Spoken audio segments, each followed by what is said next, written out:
વંદે માતરમ કમ્પ્રિહેન્શનના પ્રથમ ભાગમાં બે પેરેગ્રાફ આપણે એ સમજી ચૂક્યા છીએ.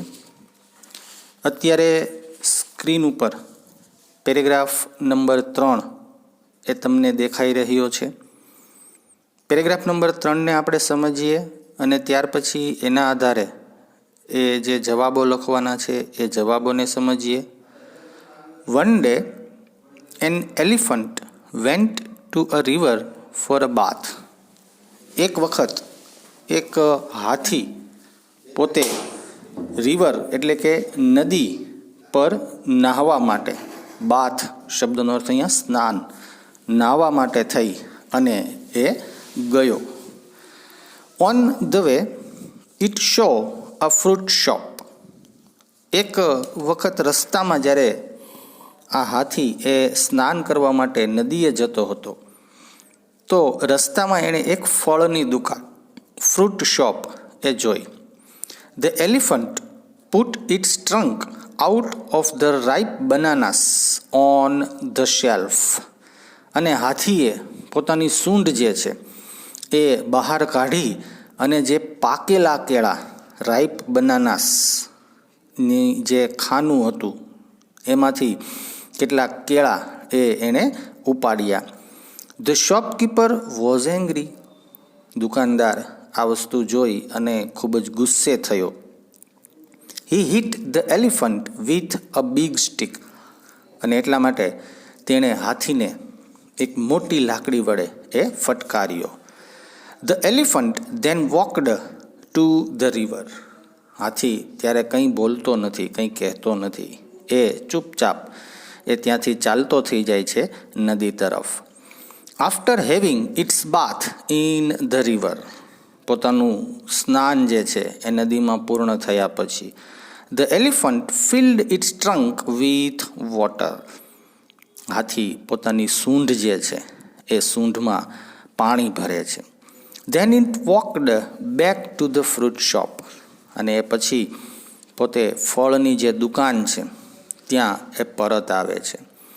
હી stood in front of the shopkeeper. દુકાનદારની સામે એ ઊભો રહે છે.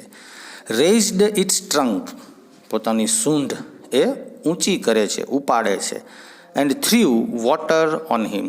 અને જે નદીનું પાણી તે સૂંઢમાં ભરેલું છે એ પાણી આ દુકાનદાર ઉપર ઢોળી દે છે.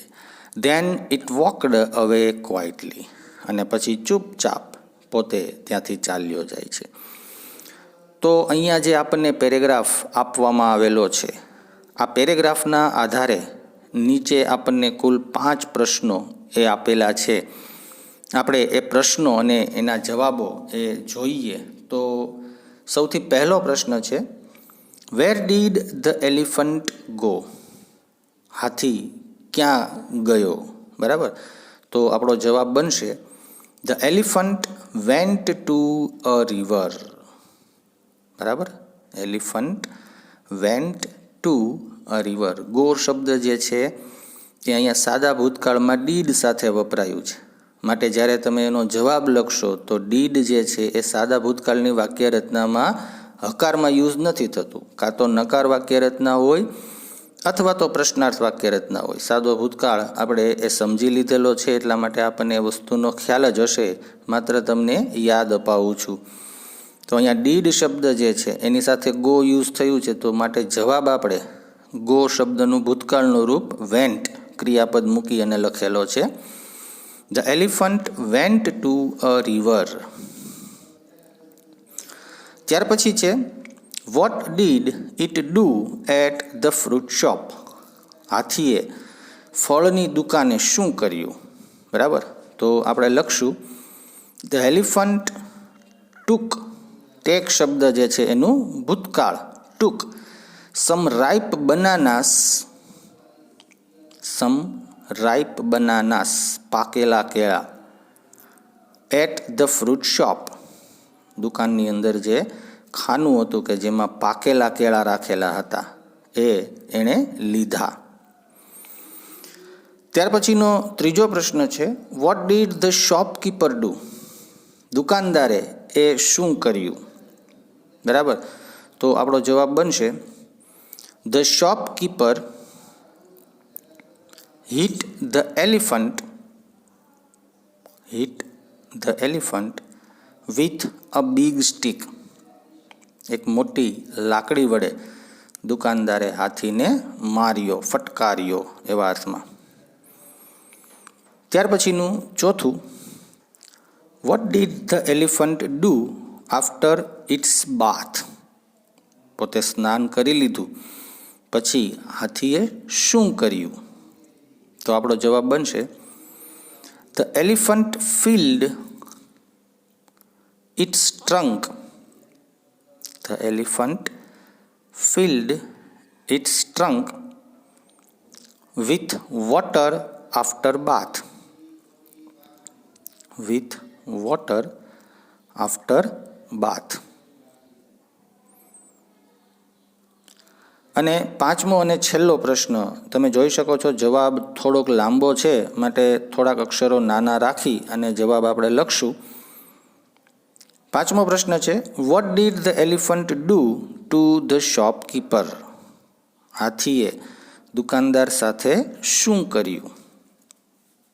બરાબર, તો આપણો જવાબ લખશું the elephant stood in front of the shopkeeper, raised its trunk, પોતાની સૂંઢ ઊંચી કરી, raised its trunk, and threw water on him.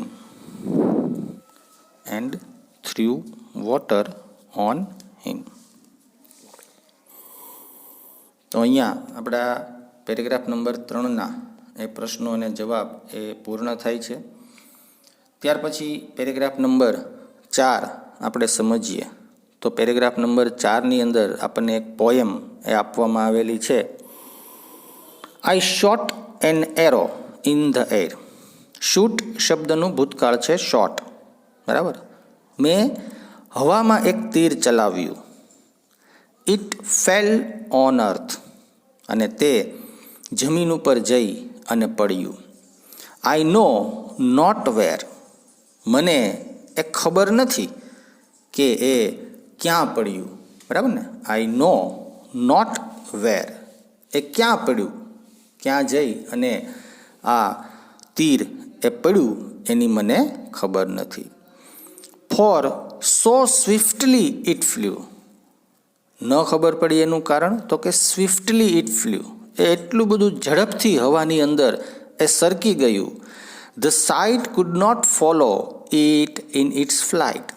અને એટલા માટે મારી આંખ જે છે એ કયા માર્ગ તરફ તીર જે છે એ હવામાં કયા માર્ગ તરફ ઉડ્યું એ મારી આંખ એ જોઈ શકી નહીં. I breathed a song in to the air.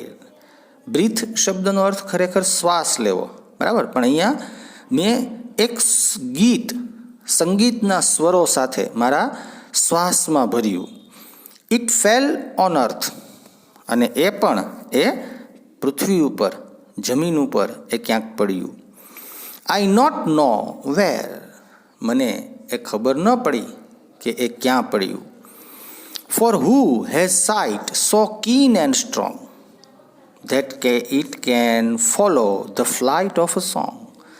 કોઈ એવી વ્યક્તિ કે જેની આંખ એકદમ કીન એટલે જે વ્યવસ્થિત રીતે બધી જ વસ્તુઓ જોઈ શકે છે, અને સ્ટ્રોંગ એટલે કે સશક્ત છે. બરાબર, ચોકસાઈથી બધી વસ્તુનું જે અવલોકન કરી શકે છે અને જે સચોટ છે, કે જે એને અનુસરી શકે. ફોલો કરવું શબ્દનો અર્થ અહીંયા અનુસરવું, કે મારું જે આ ગીત છે, મારું આ ગીત એ પૃથ્વી પર એ ક્યાં જઈ અને ગુંજ્યું, મારું આ ગીત પૃથ્વી પર ક્યાં જઈ અને પડ્યું એ વસ્તુની એ મને ખબર ન પડી. આના પરથી આપણને આગળના પેજ ઉપર એ પ્રશ્નો આપેલા છે, આપણે એ પ્રશ્નોને સમજીએ. તો સૌથી પહેલો પ્રશ્ન છે, what did the poet shoot in the air? બરાબર, કવિએ હવામાં શું ચલાવ્યું? તો કવિએ હવામાં તીર ચલાવ્યું. તો આપણો જવાબ બનશે the poet shot an arrow into the air.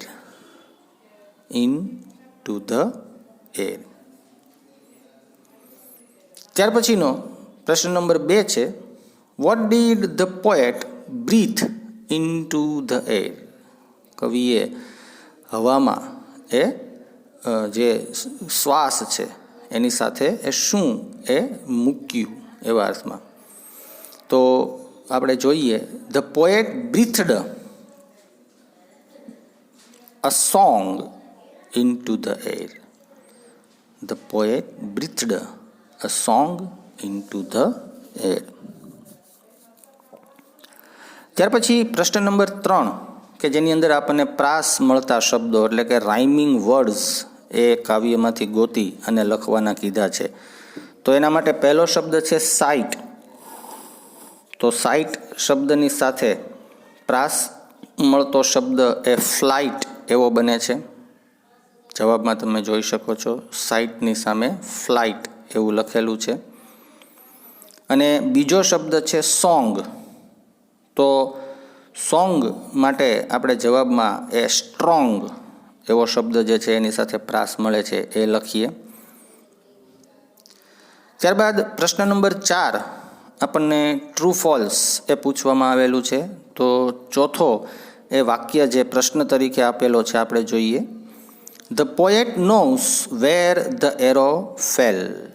કવિને ખબર હતી કે ક્યાં એ તીર જે એણે ચલાવ્યું હતું એ પડ્યું. બરાબર. તો વાક્ય ફોલ્સ એટલે કે ખોટું છે.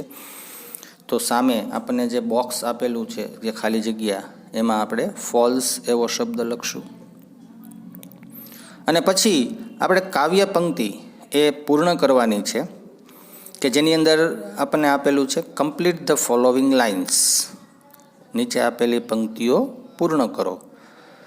Four who has a sight so, પછી ખાલી જગ્યા છે તો ત્યાં શબ્દ આવશે કીન. એન્ડ ફરી પાછી ખાલી જગ્યા છે તો ત્યાં આપણે જવાબ લખશું સ્ટ્રોંગ.